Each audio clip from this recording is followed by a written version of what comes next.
আজকে আমি প্রথমবার একটা ওয়েব সিরিজে অভিনয় করার সুযোগ পেয়েছি। প্রতিদিনের মতো সকাল সকাল বেরিয়ে পড়লাম শুটিংয়ের উদ্দেশ্যে। আজকে বাসে প্রচণ্ড ভিড় থাকার কারণে সিট পাইনি, তাই আমাকে সারা রাস্তা দাঁড়িয়ে দাঁড়িয়ে যেতে হয়েছে। প্রথমবার মেট্রোতে কোনো ভিড় ছিল না, বসার জায়গা ছিল।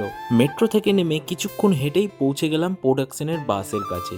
হ্যাঁ, আজকে প্রোডাকশন থেকে বাস দিয়েছে, কারণ অনেকটা রাস্তা আমাদেরকে ট্রাভেল করতে হবে, দিয়ে শুটিং স্পটে পৌঁছতে হবে।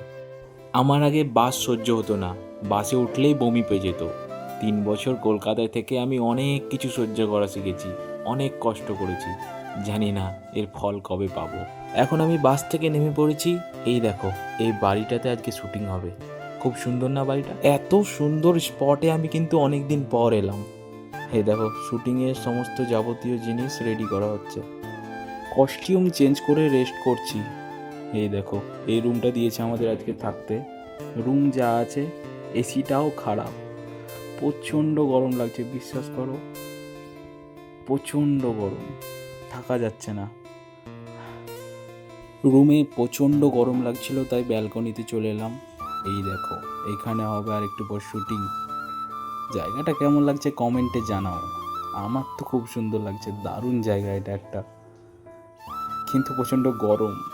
এই দেখো, এটা একটা পুল, মনে হচ্ছে পুলে ঝাঁপ দিয়ে দিই, যা গরম। রুমে বসেছিলাম, হঠাৎ ব্রেকফাস্ট চলে এলো।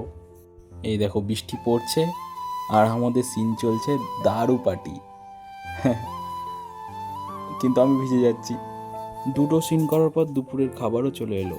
অনেকগুলো সিন শ্যুট হয়ে গেছে, কিন্তু আমি তোমাদের একটাও দেখাতে পারবো না, কারণ রিলিজের আগে পোস্ট করার কোনো পারমিশন থাকে না। এই দেখো, কাকিমার হাত ভেঙে গেছে। এই দেখো, শুটিংয়ে রাতকে দিন করা হচ্ছে, আর আমার টিফিনও চলে এসেছে। সো গাইস, প্যাক আপ হয়ে গেছে, এখন অনেক রাতও হয়ে গেছে। টালিগঞ্জ পর্যন্ত গাড়ি দেবে, তারপর আর দেবে না। জানি না কিভাবে বাড়ি যাব। যাই হোক, লাইক কমেন্ট শেয়ার করে ফলো করে দেবে।